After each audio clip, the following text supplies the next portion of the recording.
Hey there, welcome back to 7 Minute Books. I'm Sam, and today we're talking about Andrew Chen's The Cold Start Problem. Sophie, I gotta ask before we get into it, how many network effect startups have you seen try to launch and just fizzle out? Oh, so many. It's almost painful to watch. And that's exactly what this book is about. Why most of them fail, and how the few that succeed actually do it. Andrew Chen was an early Uber exec, so he's seen it from the inside. The book is basically a playbook for building a network from 0 users. Yeah, and he starts with this idea that I think is so counterintuitive. He says you don't build a network by getting millions of users at once. That's a recipe for a ghost town. Instead, you build it atomically, one tiny, cohesive group at a time. Right, the atomic network.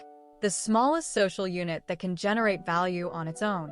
For a dating app, that might be a single college campus. For Slack, it was a single software team. You need to find that seed crystal and make it perfect. And he has this great concept called the tiny speck. It's named after the company that made Glitch, a beautiful game that failed because it tried to be everything to everyone. But from that failure came Slack, which was built for the tiniest possible use case, a dev team that needed to communicate better. That's the lesson. Don't build for a broad market. Build for a tiny group that desperately needs what you have. Make it so good for them that it becomes indispensable. That's your minimum viable network. And then you get to what Chen calls the crossover phase.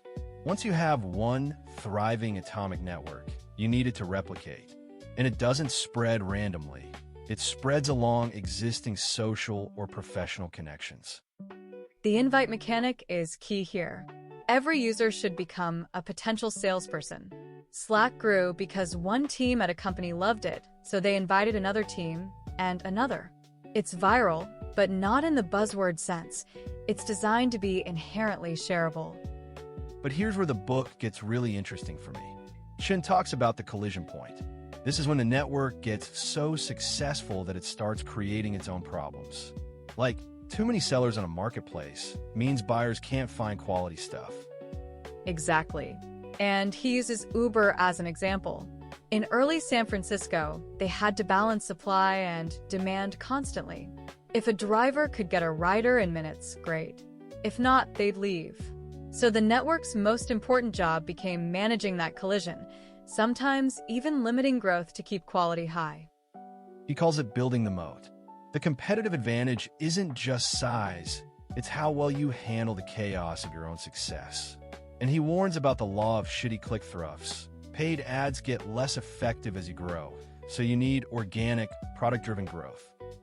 Eventually, if you do it right, you hit escape velocity. That's when growth becomes self-sustaining. The network effects are so strong that the product becomes a category-defining standard. But Chen also warns about the death spiral. If you don't manage collision points, quality degrades, power users leave, and the whole thing collapses. MySpace is the classic example. They let spam and low-quality content take over, and Facebook offered a cleaner experience. The network effects turned against them. Users didn't just leave, they fled. So the takeaway for me is that network effects aren't a permanent asset.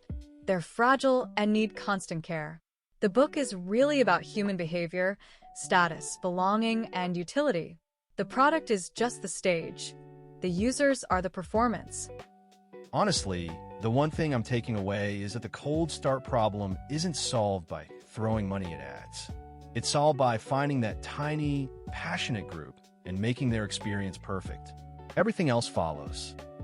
And if you want to go deeper, the whole library is over on 7minutebooks.com/app with over 6,000 fiction and nonfiction titles you can read or listen to in any language. It starts at $2.99 a month, $9.99 a year, or $19.99 once for lifetime access. Networks are built one small group at a time, and the hardest part is getting that first spark. Thanks for listening. We'll see you in the next one.